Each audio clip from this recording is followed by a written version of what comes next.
पर उपस्थित मान्यवर, मैं मेरा सौभाग्य समझता हूं कि मुझे मास्टर मानसिंह जी के साथ, कि जो बाबा साहब जी के साथी थे, करीबी साथी थे, उनके साथ बैठने का अवसर मिला। यहाँ जो भी बहुत बड़े बड़े नेतागण उपस्थित हैं, हमारे दोस्त, अभी अभी जो मेरे दोस्त बने हैं, सुबचन राम जी, ताताराम मेहना साहब, पिता और मेरे साथियों, मैं अच्छा वक्ता नहीं हूँ और मेरी हिंदी भी इतनी अच्छी नहीं है, फिर भी जो भी हकीकत है वो मैं बताने की कोशिश करूँगा, जिस तरह से मैं बता पाऊँ। जो बताऊँगा वो हकीकत है, इतना समझ लीजिए। अभी बहुत जोशपूर्ण भाषण हुए हैं, उसमें मेरा भाषण आपको कितना अच्छा लगा मुझे पता नहीं। जो आज विषय दिया गया है, जैसे कि अभी राम जी ने बताया कि मैं विषय, किसी भी विषय पे मैं बोल सकता हूँ। मैं सचमुच थोड़ा हटकर ही बोलूँगा, जो भी मैं बात करूँगा। थोड़ा सा एडजस्ट कर सकते हैं क्या? है यार, अभी ठीक है ना? और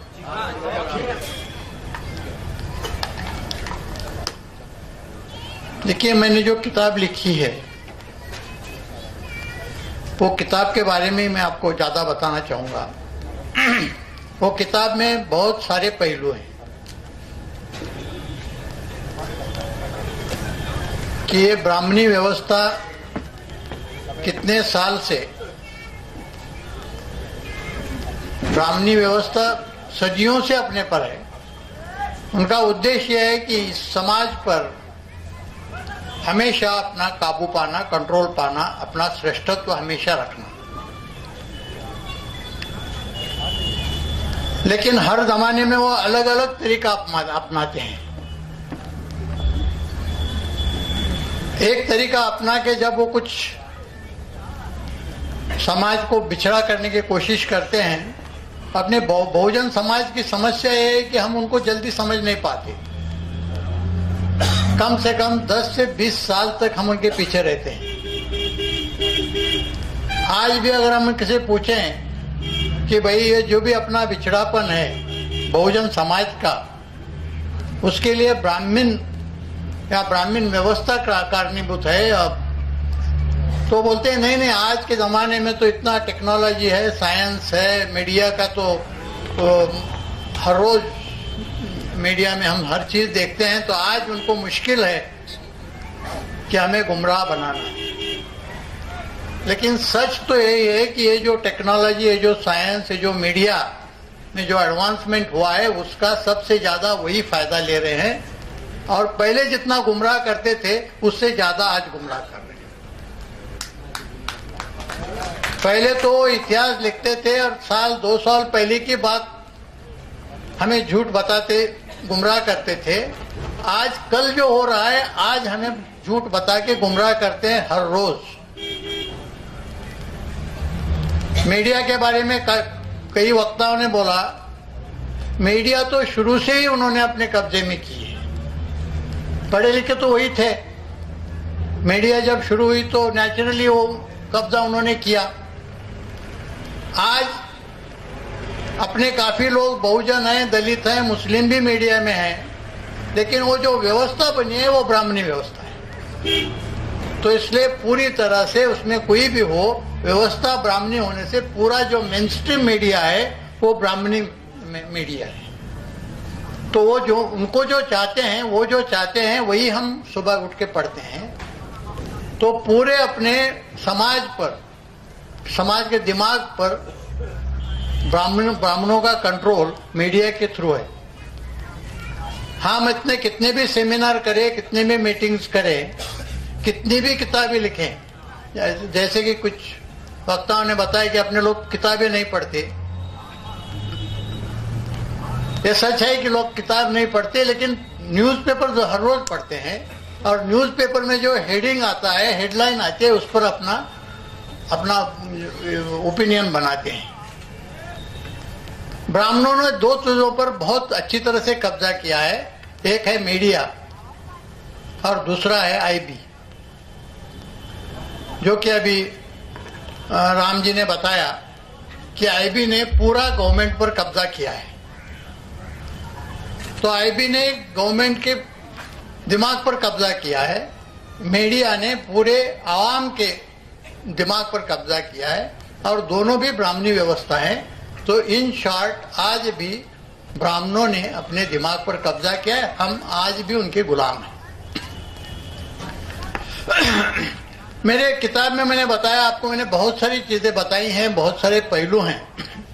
गुरनाम सिंह जी ने बताया कि उन्होंने पहला रिव्यू लिखा था, मुझे पता नहीं कौन से पहलू पर उन्होंने लिखा था, मैंने पढ़ा नहीं है उनका रिव्यू, लेकिन मैं सिर्फ आपको एक जो मेरे बुक का टाइटल है कि हु किल्ड करकरे, इस संबंध में थोड़ा बताना चाहूंगा कि हु किल्ड करकरे एक सब्जेक्ट से आपको पता चलेगा कि हमें कितना गुमराह किया जा रहा है। आज आप किसी आम आदमी को पूछेंगे, वो चाहे हिंदू हो, मुस्लिम हो, ओबीसी हो, एससी हो, एनटी हो, कि भाई बॉम्बे का जो अटैक हो गया 26/11 का, वो किसने किया, और हेमंत करकरे की हत्या किसने की, तो हर एक कोई बताएगा अजमल कसाब ने। अजमल कसाब, और अजमल कसाब को जो फांसी चढ़ाई गई तो मुस्लिम लोगों ने भी अपने अपने इलाके में पेड़े बांट दिए, मिठाई बांटी। उनको पता नहीं है कि सच क्या है। मेरे किताब में मैंने जो सच लिखा है, तो अभी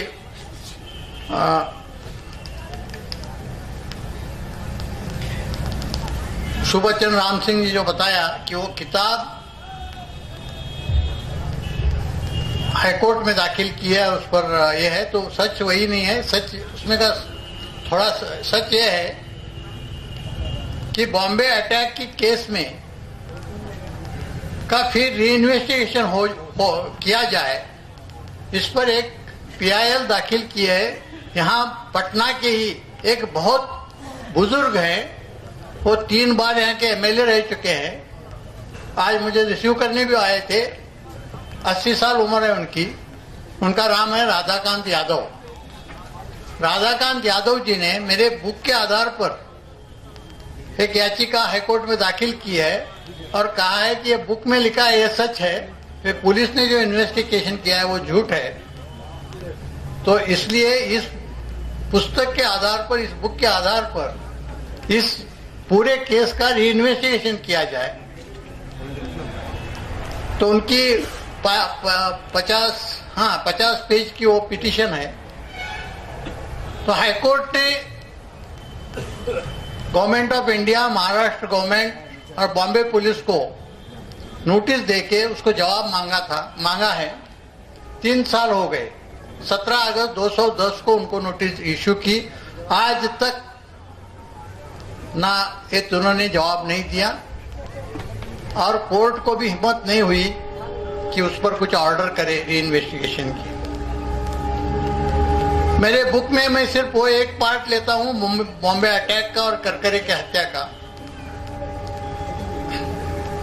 मैंने बताया कि करकरे की हत्या किसने की और क्यों की। करकरे की हत्या ब्राह्मण्यवादियों ने और आईबी ने मिलके की।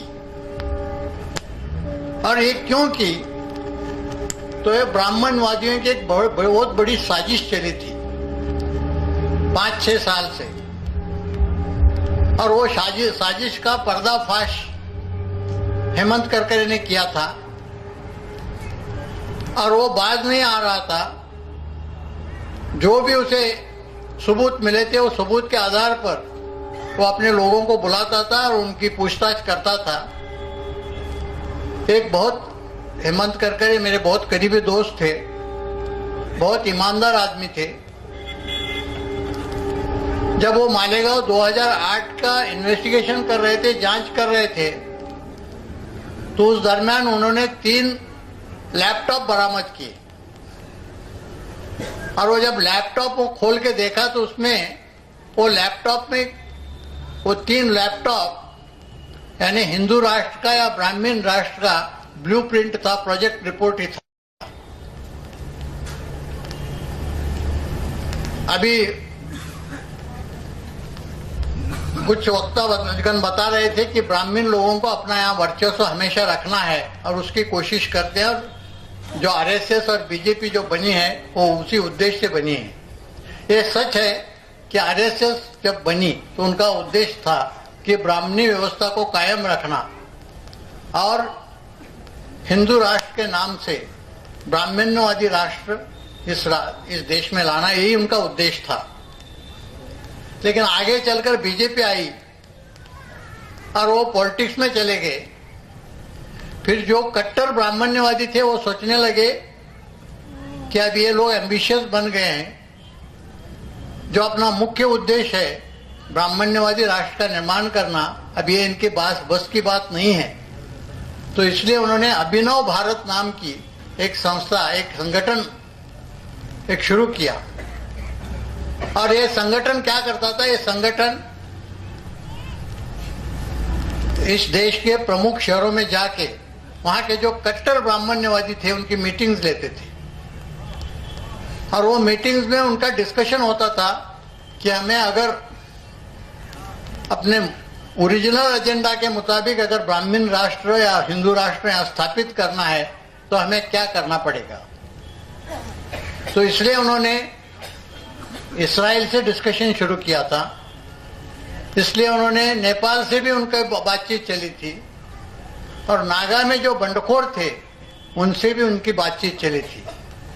और उनके में ये तय हुआ, और जो कर्नल पुरोहित थे, कर्नल पुरोहित आर्मी इंटेलिजेंस में थे, उनको काफी पैमाने पर आरडीएक्स मिलता था, तो आरडीएक्स वहां से ले आते और ये जो अभिनव भारत के लोगों को बम धमाका करने के लिए वो दे देते। और वो फिर एक पैटर्न ऐसा बना कि ये उनको बम धमाके के लिए आरडीएक्स देते थे, अभिनव भारत के लोग बम धमाका करते थे। दूसरे दिन आईबी अलग अलग मुस्लिम संगठनों के नाम से उसे पब्लिसिटी देती थी, और जो मीडिया, जो ब्राह्मण्यवादी पूरी मीडिया है, उसे बहुत ज्यादा पब्लिसिटी देती थी। ये सिलसिला कई दिन तक चला रहा। जब हेमंत करकरे ने ये 3 लैपटॉप हासिल किए, बरामद किए, तो उसमें उनके जो भी मीटिंग थे वो एक गलती किए थे जो ब्राह्मणों ने हजारों सालों में नहीं गलती की, वो गलती उन्होंने इस बार की थी। वो गलती ये थी कि जो भी उनके मीटिंग होते थे उसके वो वीडियो या ऑडियो रिकॉर्डिंग करके वो रिकॉर्डिंग वो अपने लैपटॉप में रखते थे। तो ऐसे 24 मीटिंग के रिकॉर्डिंग ये 3 लैपटॉप में थे। हेमंत करकरे क्या करते थे? हेमंत करकरे एक एक मीटिंग का जो ट्रांसक्रिप्ट है वो देखते थे, जिनके जिनके शक्ल जो भी बड़े बड़े नेता थे, पॉलिटिकल लीडर्स भी थे, रिलीजियस लीडर्स भी थे, बड़े बिल्डर्स और डायमंड मर्चेंट्स, ऐसे बड़े लोग भी उसमें थे। इंडिया के जितने इंपॉर्टेंट ब्राह्मणिस्ट लीडर हैं वो सबकी शक्लें उसमें थी। हेमंत करकरे एक क्लिप देखते थे और उसमें जिनके नाम थे उनको बुला के उनकी पूछताछ शुरू करते थे, इंट्रोगेशन शुरू करते थे। उन्होंने एक क्लिप देखी, दूसरी क्लिप देखी, तीसरी क्लिप देखी, ये सब लोग घबरा गए। और उसमें इतने खतरनाक इंफॉर्मेशन थी। उनका उद्देश्य भी स्पष्ट था। उनका उद्देश्य स्पष्ट था। एक ही मीटिंग का, अगर आप वक्त होगा मुझे वक्त देंगे तो एक मीटिंग का मैं कुछ बौरा है 3 मीटिंग का उन्होंने ट्रांसक्रिप्ट किया। बाकी मीटिंग का करने के पहले उनको मारा गया। 24 मीटिंग का उसमें बौरा था। 3 मीटिंग का ट्रांसक्रिप्ट करके वो इंक्वायरी कर रहे थे, तब तक बॉम्बे अटैक हो गया और उनको मारा गया। तो उसमें कि 2008 जनवरी में फरीदाबाद में जो मीटिंग हो गई,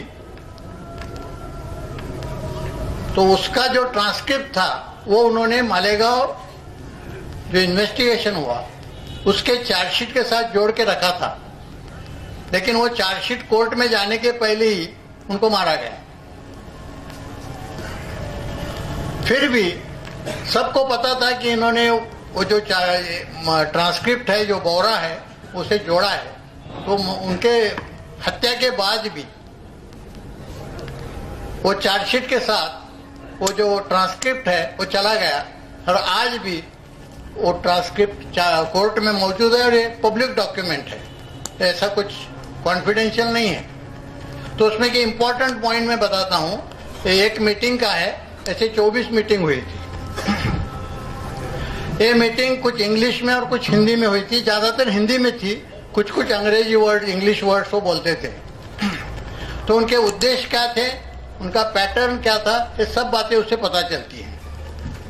पुरोहित, लेफ्टिनेंट कर्नल पुरोहित वो मीटिंग में बोलते हैं अपना उद्देश्य क्या है, we will fight the constitution. ये वर्क सर्विंग आर्मी ऑफिसर है पुरोहित, लेफ्टिनेंट कर्नल पुरोहित। पुरोहित बोलते हैं we will fight the constitution, we will fight the nation, this nation is not ours. वो बोलता है एक जो संविधान है इससे हमें लड़ना है, ये राष्ट्र से भी लड़ना है, अपना राष्ट्र ही नहीं है। पुरोहित फिर आगे बोलते हैं we have to fight the constitution, we have to fight for our independence. अपने स्वतंत्रता के लिए लड़ना है, अपनी यानी ब्राह्मणों की। फिर वो हिंदी में बोलते हैं इस संविधान को मानना ही नहीं है, नॉकिंग डाउन ये एक ही तरीका आवश्यक है। ये संविधान को हमें मानना नहीं है, इसे खत्म करना एक ही तरीका है। फिर उपाध्याय करके वो भी रिटायर्ड आर्मी ऑफिसर है, वो बोलते हैं this constitution is not applicable to us, will not be acceptable to us, another constitution will come into place, then Hindu Rashtra is establish. ये घटना अपने को एक्सेप्टेबल नहीं है, इसे मानना ही नहीं है, नई घटना बनाना चाहिए और फिर अपना हिंदू राष्ट्र बनेगा।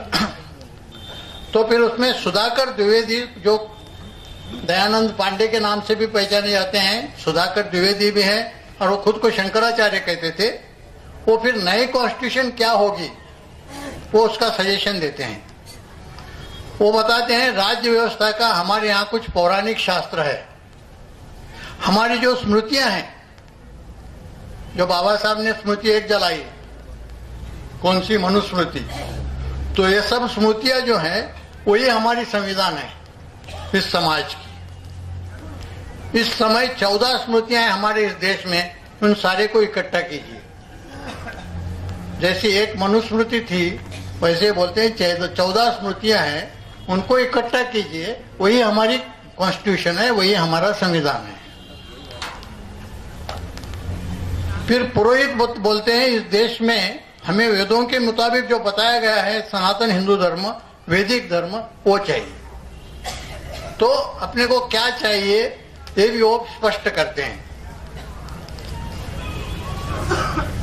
फिर इसके लिए जो उन्होंने ये कर रहे, नेपाल के साथ क्या डिस्कशन हुआ, इसराइल के साथ क्या डिस्कशन हुआ, उसका भी काफी ब्यौरा है। उसमें कुछ अंक मैं आपको पढ़ के दिखाऊंगा।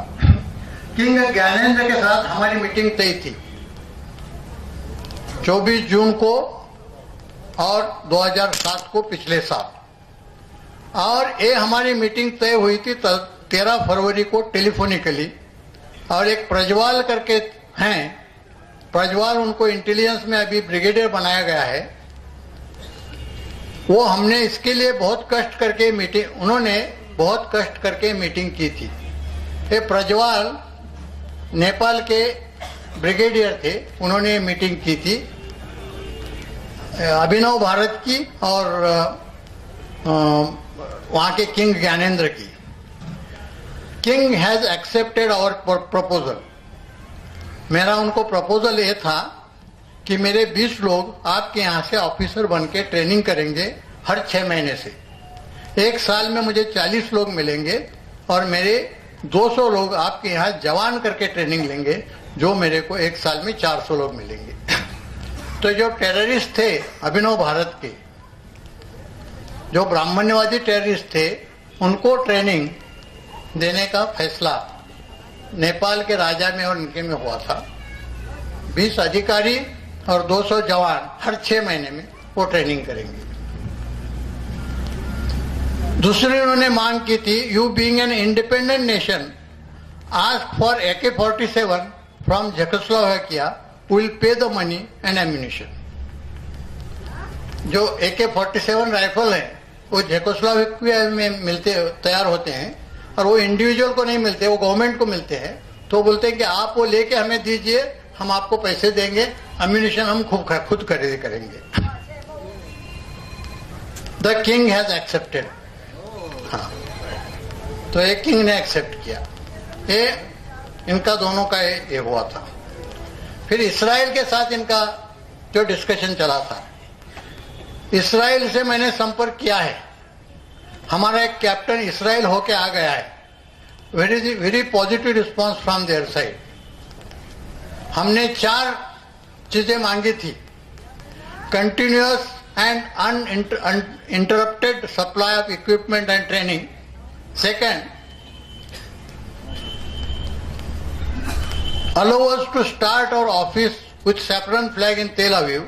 Number 3, political asylum. Number 4, support our cause in the UN that Hindu Rashtra is born. ये 4 मांगे की थी कि हमें इक्विपमेंट का और ट्रेनिंग दे दो, दूसरा हमारा ऑफिस तेल अवीव में स्टार्ट कर दो, हमें राजकीय आश्रय दे दो, और चौथा हमारा कॉज UN में आप लेके चलो। तो उन्होंने 2 चीजों को मान्यता दी है। They don't want to fly our national flag in Tel Aviv.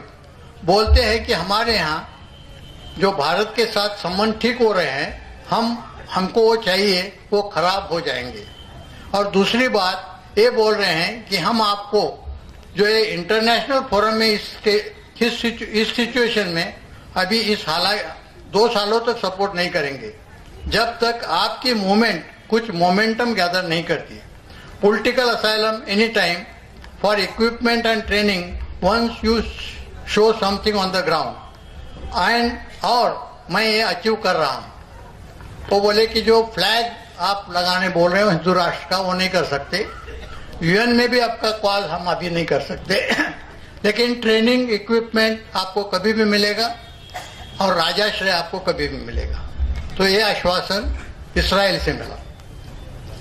फिर नागालैंड में जो बंडखोर गवर्नमेंट था, उसे कंट्रोल करने के लिए हमारे आर्मी ऑफिसर भेजे जाते थे। जब इनको भेजा गया था पुरोहित को, तो पुरोहित ने वो बंडखोर जो नागा थे उनसे सांठगांठ कर ली, और उनके साथ 7 साल का उन्होंने गठबंधन किया कि 7 साल तक ये नागा के जो रिबेल गवर्नमेंट है उसे सपोर्ट करेंगे, और नागा के रिबेल हिंदू राष्ट्र को सपोर्ट करेंगे। तो उसमें ये बोलते हैं कि आज के तारीख में NSCIM और NSCL का विघटन हो गया है तानसुकों को हटा के, और वो पैरेलल गवर्नमेंट काम कर रहे थे पिछले 50 साल से 55 साल से। NSCL का डिफेंस मिनिस्टर जो है, जब मैं नागालैंड में था स्वामी जी 1993 में, तो उस टाइम उसके ऊपर ज्यादा प्रभाव था NSCL का, तो उनको मैंने सेव किया था। उस टाइम जो डिफेंस मिनिस्टर थे उनका नाम था खेतोसी सेमा। खेतोसी सेमा को मैंने अपनी जिम से बाहर निकाला था, क्योंकि उनका वहां पे जिंदा रहना मेरे लिए आवश्यक था। ये व्यक्ति के साथ हमने पुनर्स्थापित संबंध किए हैं स्वामी जी, और रायकर जी के वजह से ये फैक्शन जो आज मिनिस्टर ऑफ डिफेंस ने ये मान लिया है कि अगले 7 साल के लिए उसे संधि करके रखेंगे और उनको हम तकलीफ नहीं देंगे, और इस साल 7 का अनकंडीशनल सपोर्ट हमने एक्सेप्ट कर लिया है।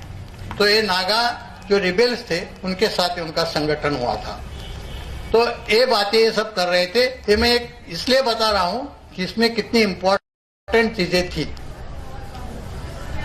फिर जो ये बातें हैं 2008 की, 2005 से 2008 तक जो भी बम धमाके होते थे और मुस्लिमों पर उसका ब्लेम लगाया जाता था, तो वो बम धमाके कोई मुस्लिम या कोई बाहर के आगे नहीं करते थे, खुद ही करते थे।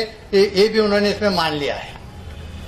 उपाध्याय, मेजर उपाध्याय बोलते हैं जैसे हैदराबाद के मस्जिद में हुआ था और जगह लोगों ने किया, तो यह कोई आईएसआई वाला आके नहीं कर रहा था। इस दौरान में अपना ही कोई आदमी था।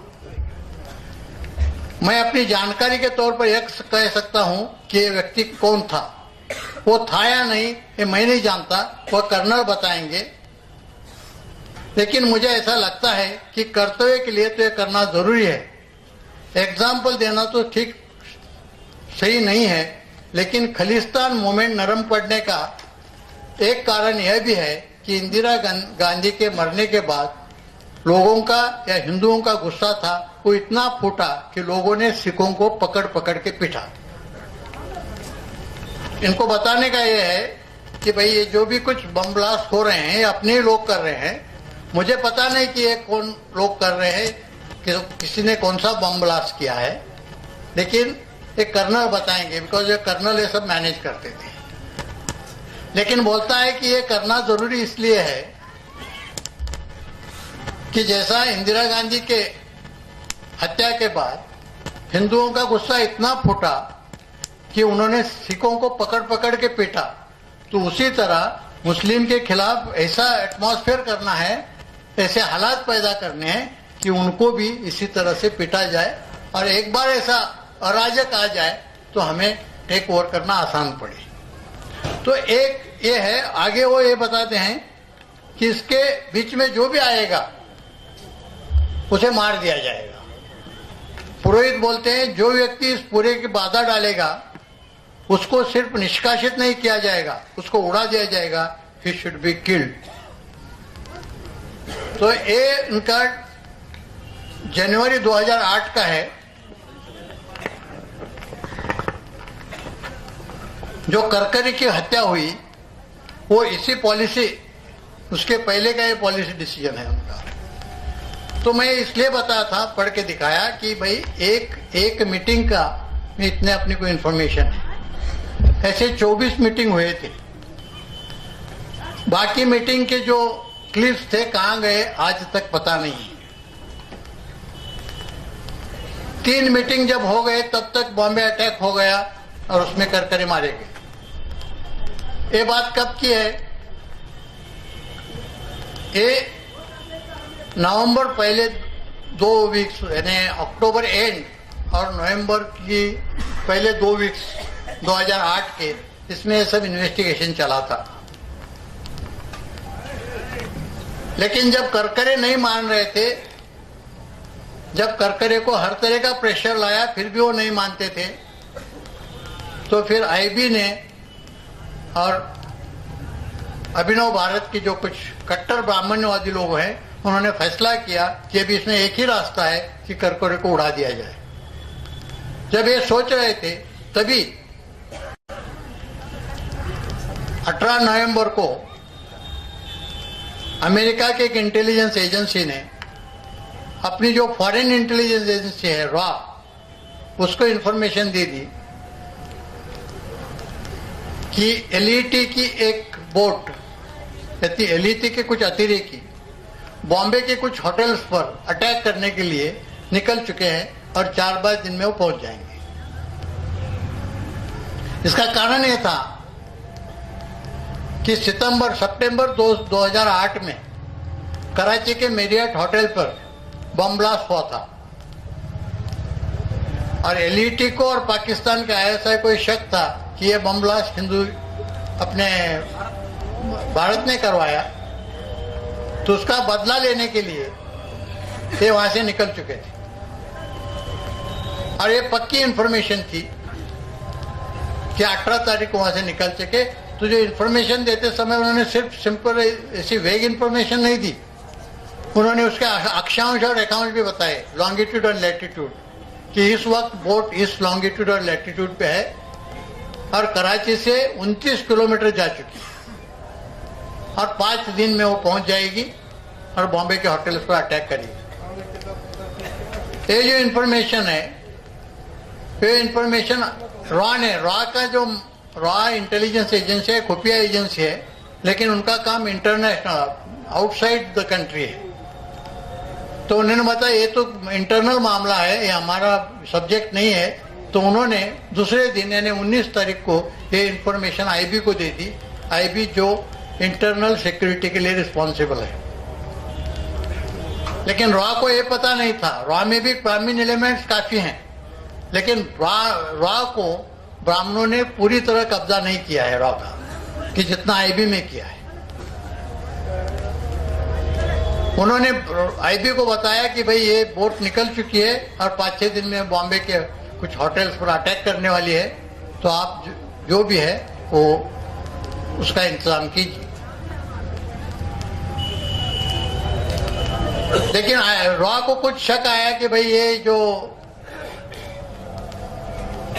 आईबी है इनका कुछ इरादा नेक नहीं लग रहे, तो इसलिए रॉ ने क्या किया, रॉ के पास, रॉ ने एलईटी पर कुछ सिम कार्ड जो रहते हैं, सिम कार्ड,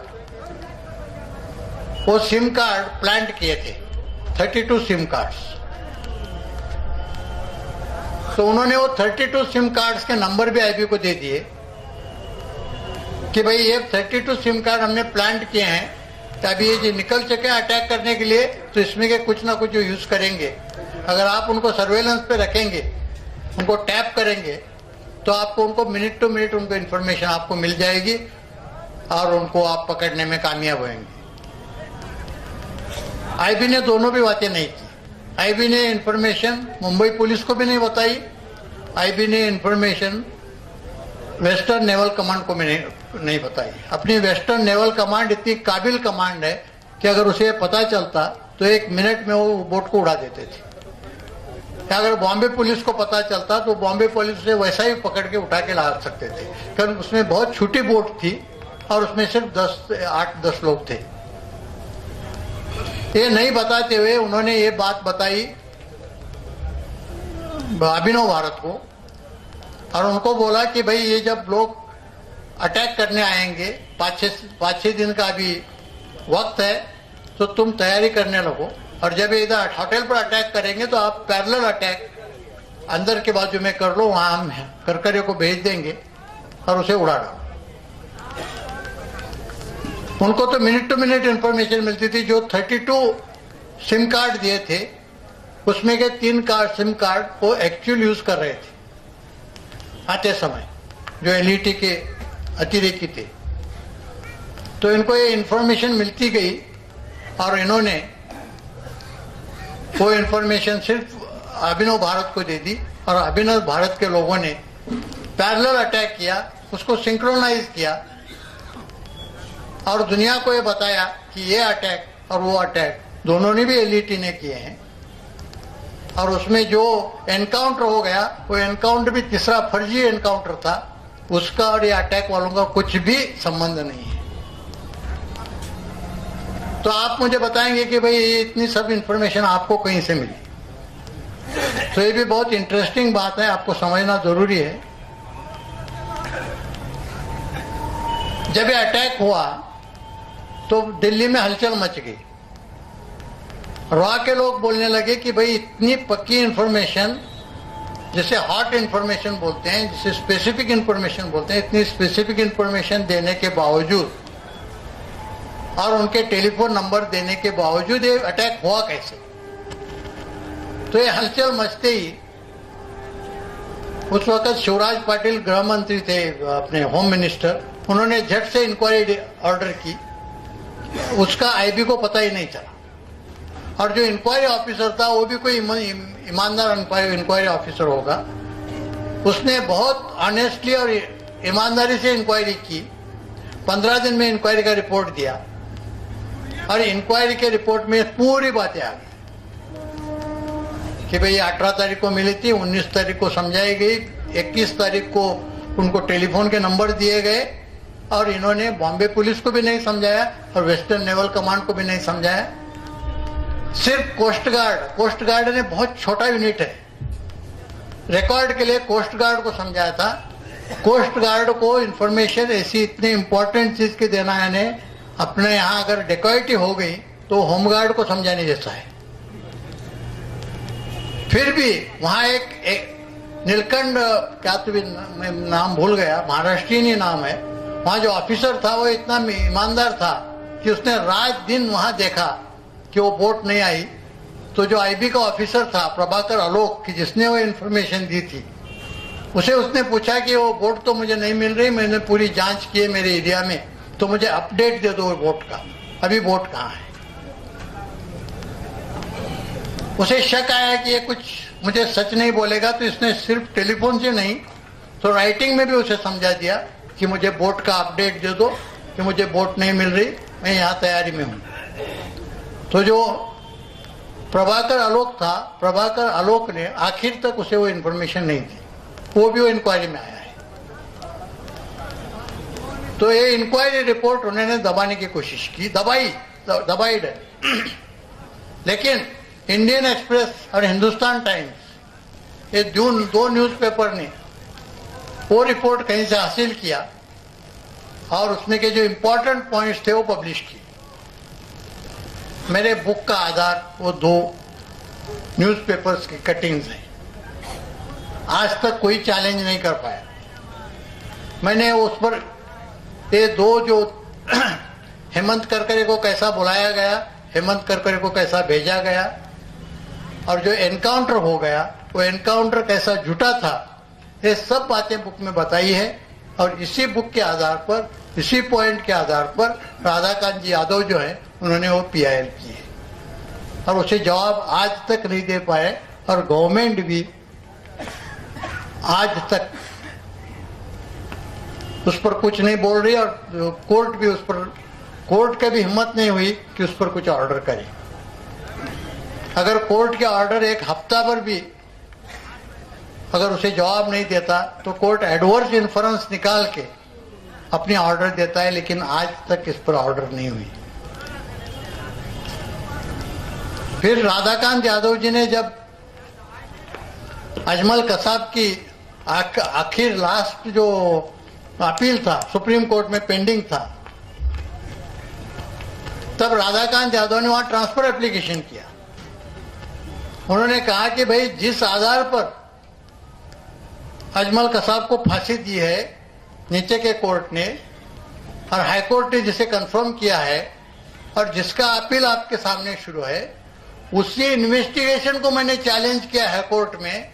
हाई कोर्ट ने उसका सीरियस कॉग्निजेंस लिया है, गवर्नमेंट को नोटिस जारी की है, गवर्नमेंट ने आज तक जवाब नहीं दिया और उसी इन्वेस्टिगेशन के आधार पर आप पर अपील डिसाइड करने जा रहे हो। तो अभी मैं ट्रांसफर एप्लीकेशन कर रहा हूं, आप एक तो मेरा पीआईएल इधर ट्रांसफर कीजिए और वो जो अपील है वो अपील के साथ उसकी सुनवाई कीजिए, या आप रुकिए, पीआईएल का डिसीजन होने दो, फिर आप अपील की सुनवाई कीजिए। सुप्रीम कोर्ट ने बहुत इंटरेस्टिंग उसमें स्टेप ली। मैं किसी भी कोर्ट को या किसी जज को बोलता हूं तो बोलते हैं ऐसा तो हो ही नहीं सकता। मैं बोला हो गया। सुप्रीम कोर्ट ने क्या किया, राधाकांत जी यादव का जो ट्रांसफर पिटीशन था वो अपील को जोड़ दिया और उसकी सुनवाई नहीं की। और अजमल कसाब का अपील डिसमिस करते समय एक ही लाइन लिखी कि in view of this judgment the transfer petition is dismiss. अरे जो ट्रांसफर पिटीशन तुमने इधर लाया ही नहीं, बुलाया भी नहीं, उसकी सुनवाई नहीं की और कैसे डिसमिस किया। तो ये बहुत सीरियस उनका लैप्स है। मैंने बुक में रिपीटेडली कहा है कि ये करकरे की हत्या, ये ब्राह्मण जो ब्राह्मण्यवादी हैं उन संगठनों ने और आईबी ने मिलकर किया है। आज भी सुप्रीम कोर्ट का जजमेंट होने के बाद भी हर लेक्चर में मैं कह रहा हूं कि मैं जो कहता हूं वो सच है, लेकिन ना तो मेरे कोई किताब पर कोई बैन लाता है, ना मुझ पर कोई एक्शन लेता है। अगर ये दोनों भी नहीं कर सकते, यानी इसमें कि कौन सी भी बात करेंगे तो सब पूरा सच सामने आ जाएगा। तो करकरे को इसलिए उन्होंने मारा कि अगर करकरे को नहीं मारते तो ये ब्राह्मण्यवादी संगठनों का जो भी साजिश चली थी एंटी नेशनल, जिन्हें हम जो खुद को राष्ट्रभक्त कहते हैं वो एक नंबर के राष्ट्रद्रोही हैं, देशद्रोही हैं, ये उसमें साबित होता था। और ये अटैक करने के लिए जो भी 200 लोग मारे गए उसके लिए सबसे ज्यादा आईबी जिम्मेदार है। आईबी ये देश की सबसे बड़ी या सबसे अहम बोलो, सबसे इंपॉर्टेंट खुफिया एजेंसी है। राजीव गांधी ने तो बोला था कि IB is the first line of our defence. अगर ये फर्स्ट लाइन ऑफ डिफेंस इतनी देशद्रोही है, वो अतिरेकों को अंदर आने देती है और इतनी हत्या करने के लिए कारणीभूत है, तो ये कैसी एजेंसी है? तो ये पूरी तरह से आईबी ने अपने को कंट्रोल करके रखा है। आईबी आज लोग बोलते हैं कि आरएसएस है, बीजेपी है, ब्राह्मणवादी संगठन है। मैं तो उनको नहीं समझता। आज ब्राह्मणवादियों का प्रतिनिधित्व और नेतृत्व कौन करती होगी? तो आज आईबी करती है। तो आईबी को कोई भी पूछता नहीं। पूरी गवर्नमेंट उनके हाथ में है, जुडिशरी भी उनसे डरती है, पार्लियामेंट में उनके खिलाफ क्वेश्चन भी नहीं पूछा जाता। एक संगठन ऐसा है कि उसका ऑडिट भी नहीं होता। राष्ट्रपति भवन का ऑडिट होता है, प्राइम मिनिस्टर के ऑफिस का ऑडिट होता है, हर डिपार्टमेंट का ऑडिट होता है, लेकिन आईबी का ऑडिट नहीं होता। और उनके पास इतना पैसा है, अकाउंटेड मनी, कि आप कभी इनकम टैक्स के लोग अपने साथ हैं, उनको पता होगा कि एक मेरे रैंक का ऑफिसर है, जॉइंट डायरेक्टर आईबी करके, आईजी रैंक का ऑफिसर होता है। उसका जो अनअकाउंटेड जो फंड्स हैं वो 800 करोड़ के हैं एक साल में, कि उसे उसका कुछ भी अकाउंट नहीं देना पड़ता, सिर्फ एक सर्टिफिकेट देना पड़ता है कि spent for such and such purpose, बस। तो ये एकमेव संगठन है कि जिसका ऑडिट नहीं होता। ये एकमेव संगठन है कि जो पार्लियामेंट्री जो कमिटीज है वो किसी भी पार्लियामेंट कमेटी के अंडर नहीं आता। ये एक ही संगठन है कि जिसके खिलाफ लोकसभा में या राज्यसभा में कोई क्वेश्चन भी नहीं पूछा जा सकता। तो आज ये सबसे खतरनाक संगठन कौन सा है? तो आईबी हुआ है।